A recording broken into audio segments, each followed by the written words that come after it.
All right, let's dive into something really fascinating today. We're looking at a DIY project that completely flips the script on digital surveillance. It actually gives you the power to see who might be following your digital trail. So let me ask you, how would you really know if you were being followed? Because in our world, it's probably not going to be some stranger in a trench coat. No, it's about the invisible signals that our phones, our headphones, even the sensors in our car tires are just constantly sending out into the world. And that, right there, is the core of the problem. Every single device we carry that has Wi-Fi or Bluetooth is leaving this trail of, well, digital breadcrumbs. It's a constant broadcast that can be picked up, it can be logged, and it can be used to track your movements, all without you ever knowing a thing. But the solution to this super modern problem?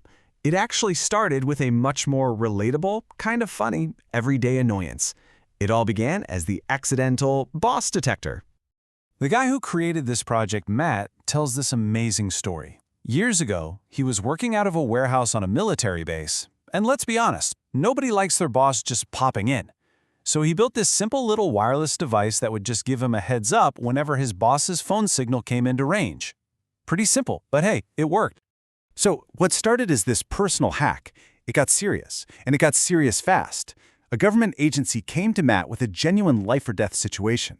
They had to protect a confidential informant who had ties to a major terrorist organization, and they were terrified of being followed to a meeting. Matt realized his boss detector idea could be adapted for this, and just like that, the Chasing Your Tail project was born. Okay, so how does this thing actually work? You might be surprised. It's built with components that, honestly, you might even have lying around your house if you're a tech person.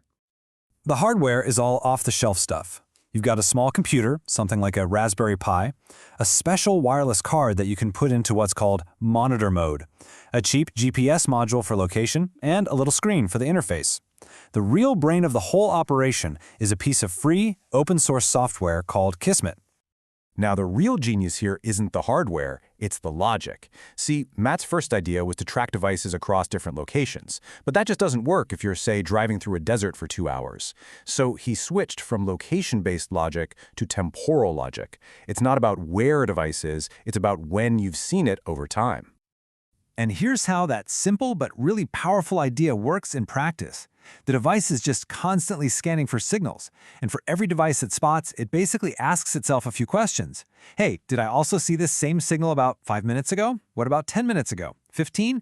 If the answer is yes, yes, and yes, well, that device isn't just passing by. It's sticking with you, and boom, you get an alert. Okay, so at this point, you might be thinking exactly what I was thinking. What about all the privacy features that are built into our phones now?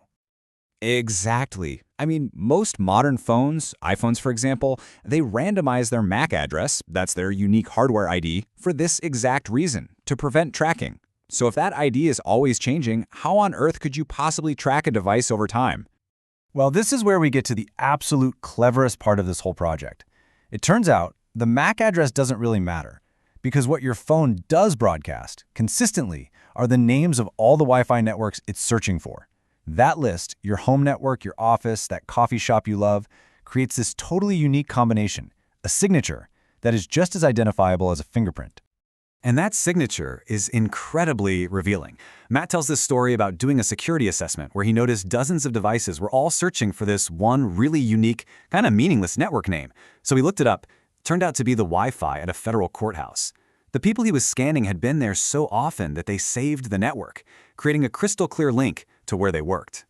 But the story doesn't end there. What started out as a boss detector and then became a counterterrorism tool has since found some truly unexpected and honestly even heartwarming uses. And maybe the most important part of this entire story, Matt has made the whole project, the code, the plans, the whole shebang 100% free and open source on GitHub. Anybody can build this. And you know what? People have. This tool is now being used by search and rescue teams, by government agencies for force protection, and just by regular people who want a little more awareness and peace of mind in their day-to-day lives. One of the most powerful stories Matt ever got was from a man whose wife is an emergency room nurse. She and her colleagues were getting these constant threats, and he built one of these devices just so they could feel a little bit safer, a little more in control. It's just a profound reminder that this kind of technology can have a real human impact. And that really leaves us with a final thought. We all carry these devices, And they are constantly broadcasting information about where we live, where we work, where we've been. In this world of invisible signals, it's really worth asking yourself, what story is your phone telling about you?